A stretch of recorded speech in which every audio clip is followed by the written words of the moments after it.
Ahora el capítulo de hoy es el capítulo 25 de Génesis, que más allá de hablar de la muerte de Abraham, el patriarca habla sobre lo malo que es tener favoritismo, ¿no?, en los hijos, que es muy común que los papás lo tengan, aunque digan que no es cierto. Porque bueno, yo creo que los hijos como hijos se dan cuenta de que sí existe, aunque ellos digan que a todos los quieren igual, ¿no? Y esto llevó a tener problemas entre hermanos y entre los mismos papás, ¿no? Abraham volvió a casarse, esta vez con una mujer llamada Setura. Los hijos que tuvo con ella fueron Simrán, Joksán, Medán, Madián, Isbac y Suah. Joksán fue el padre de Saba y de Dan. Los descendientes de Dedán fueron los Azureos, los Leteuseos y los Leumeos. Los hijos de Madián fueron Efa, Efer, Hanoc, Abidá y Eldá. Todos estos fueron hijos de Setura. Abraham entregó todos sus bienes a Isaac. A los hijos de sus concubinas les hizo regalos y, mientras él todavía estaba con vida, los separó de su hijo Isaac enviándolos a las regiones orientales. Vemos otra vez al Abraham que es imperfecto como todos nosotros, ¿no?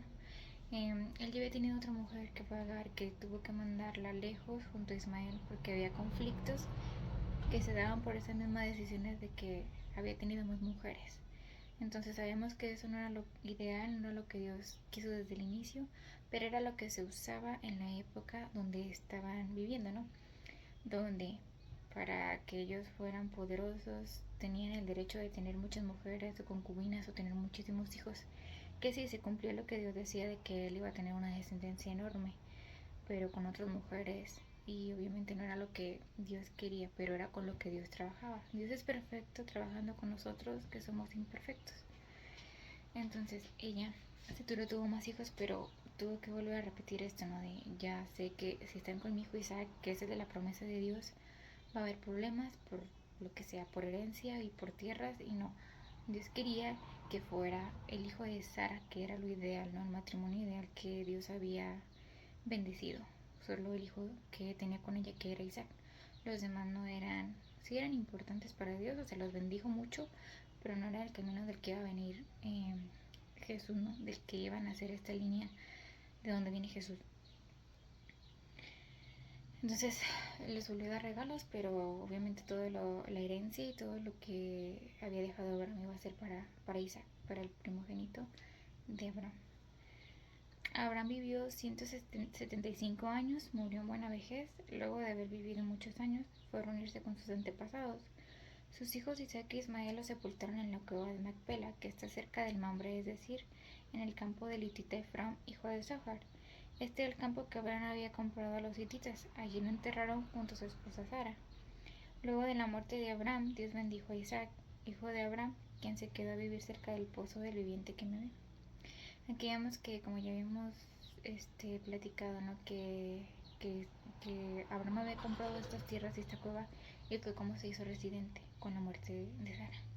Entonces es una parte muy bonita que los hijos que también estaban separados por el favoritismo de los padres o por el conflicto de que tuvo otra mujer y que querían la herencia o que se iban a pelear porque no era justo, ¿no?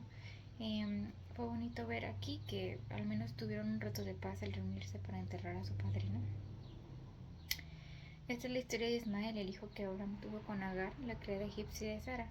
Estos son los nombres de los hijos de Ismael, comenzando por el primogénito: Nebayot, Sedar, Adbel, Mibzan, Mimsma, Duma, Masá, Hadab, Tema, Getur, Nafis y Sedema.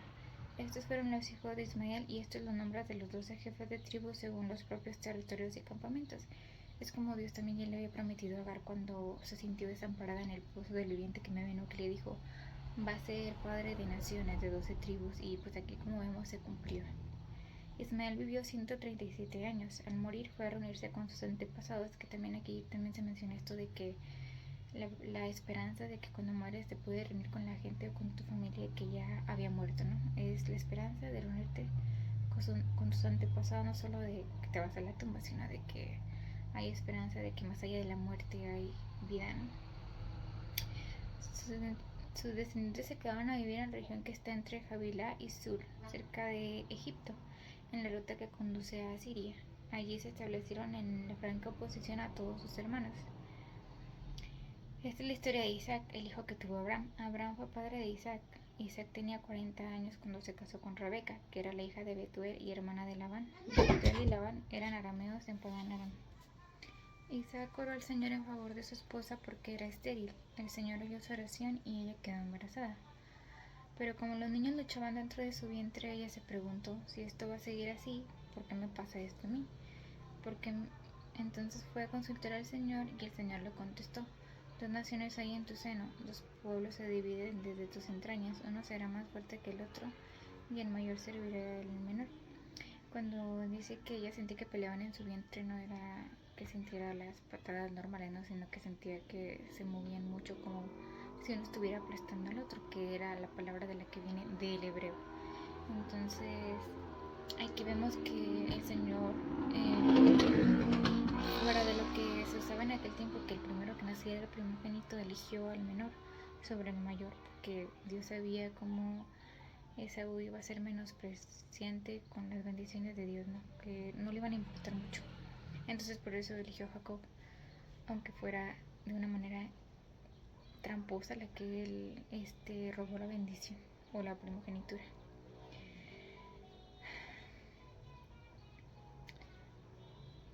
Y también nos damos cuenta de que se casó Isaac y Rebeca cuando tenían 40 años y que sus hijos nacen hasta los 60, o sea, pasaron 20 años para que Dios le permitiera embarazarse a Rebeca. Aquí también vemos que Dios tiene sus tiempos de bendición, no cuando nosotros lo queremos, sino que a veces pasa mucho tiempo. Cuando llegó el momento de dar a luz, resultó que en su seno había mellizos. El primero en nacer era pelirrojo y tenía todo el cuerpo cubierto de vello. A este lo llamaron Esaú. Esaú significa velludo. Luego nació su hermano, agarrado con una mano del talón de Esaú. A este le llamaron Jacob. Cuando nacieron los mellizos, Isaac tenía 60 años, como ya decía. Y Jacob significa el que agarra el talón, pero en manera de trampa, por ejemplo. Cuando alguien va corriendo, una persona se tira el talón para hacerle trampa o meterle zancadilla, de ahí viene la raíz del nombre. Y recordando que los nombres se ponían profetizando lo que iban a hacer, cómo iban a ser o cómo eran, ¿no? Los niños crecieron. Esaú era un hombre de campo y se convirtió en un excelente cazador, mientras que Jacob era un hombre tranquilo que prefería quedarse en el campamento. No estoy hablando de que fuera flojo ni un niño de mami y que no hiciera nada, sino que el trabajo de campo también de campamento era difícil, porque él se interesó más en la bendición de Abraham, ¿no? Él llevaba las cuentas de casa, la administración, cuidaba de los que andaban en el campo cuidando animales, o sea, él se encargaba de todo lo que había en casa, como lo hacía su papá. Mientras que vemos aquí que Esaú prefería andar fuera de las cosas de la bendición de Dios, prefería estar cazando y aún así era el favorito de Isaac. Isaac quería más a Esaú porque le gustaba comer de lo que él cazaba, pero Rebeca quería más a Jacob. Así que bueno, viendo esta imperfección de los padres de tener el favoritismo, Rebeca quizás porque ya sabía que Jacob era el de la bendición que Dios le había dicho o revelado en secreto, o de Isaac por algo tan terrenal como que era cazador y que podía comer de lo que él cazaba. Y más que nada, yo siento que fue la diferencia. Isaac siempre fue sumiso, siempre era lo que, por ejemplo, la esposa, ¿no? Rebeca se la escogió el criado de su padre, o que iba a ser sacrificado. Él era un hombre muy pasivo, contrario a su hijo Esaú, que era a lo mejor lo que no podía hacer y en lo que se proyectaba, ¿no? En lo que no podía hacer. Al contrario de Rebeca, que quería a Jacob porque era de la bendición y porque era como ella. Entonces aquí, viendo que los padres a veces el favoritismo es porque es como ellos o es porque es todo lo contrario, y los dos son muy carnales, los deseos del favoritismo, ¿no? Entonces, viendo que tampoco no está bien, porque aparte de eso hay problemas entre hermanos de ver que uno es el favorito y el otro no. Entonces Abraham decidió ignorar que quizás Rebeca le decía que Dios le había revelado que Jacob iba a ser el de la primogenitura, pero Isaac decía, pues siempre es el primero que nace, y el primero que nació fue Esaú. Y aparte de todo, era su favorito, no olvidemos que era el favorito, y que si Rebeca le decía que Dios le había revelado que era Jacob, lo ignoró por completo porque quería darle la primogenitura a Isaac. Digo, Un día cuando Jacob estaba preparando un guiso, Esaú llegó agotado del campo y le dijo: dame de comer de ese guiso rojizo, porque estoy muy cansado. Aquí dice, por eso Esaú se le llamó Edom. Edom significa rojizo, pero en el texto original no dijo de ese guiso rojizo, dijo de ese rojo, rojo.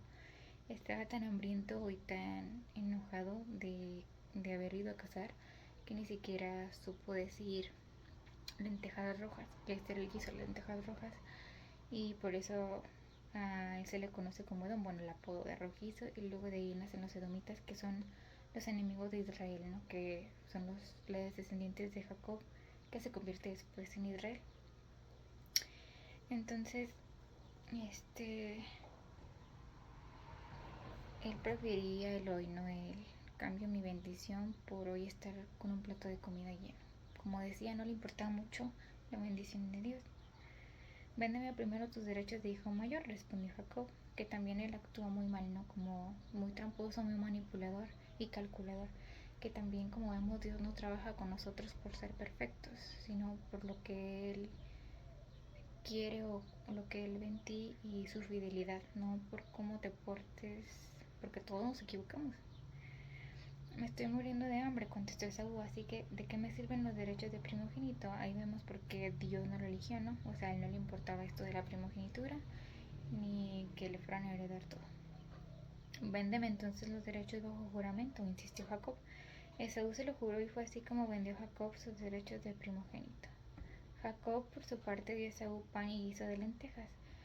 Las lentejas era un guiso que en aquel tiempo se usaba para las personas que estaban en luto, porque como son un círculo, representaban la vida y la muerte, entonces eran platos que se daban durante el luto. Esto quiere decir que no tenía mucho que había muerto Abraham, y Jacob, que estaba tanto en los asuntos de la familia, se encargaba de preparárselos para respetar su luto y para entenderlo, cuando el otro hijo ni siquiera estaba ahí, si me explico, ¿no? Entonces eso habla de las diferentes formas de ser que tenían los hijos y cómo sí, a Jacob le interesaba más su papá que a Esaú. Entonces, cuando murió Abraham, ellos ya tendrían unos 15 años. Luego de comer y beber, Esaú se levantó y se fue. De esta manera menospreció sus derechos de hijo mayor. Esto es muy fuerte, ¿no? La revelación de que con una cosa tan simple como el que voy a comer hoy, desprecias todo tu futuro. Entonces, la gran reflexión de esto, de el favoritismo, de cómo separa familias, de cómo separa hermanos, de cómo siempre se llevaron mal por el favoritismo, y aquí de cómo menosprecias la bendición de mañana por algo de hoy, ¿no? Todos nos hemos equivocado y a lo mejor tú cambiaste una bendición futura por un error de hoy, ¿no? Y nos invita a que pensemos más en el futuro, en lo que Dios quiere, en lo que Dios le gusta, en lo que es lo ideal, y en que aunque a veces tardan, las promesas de Dios siempre son fieles. Entonces, ¿cuál es el plato de lentejas de tu vida?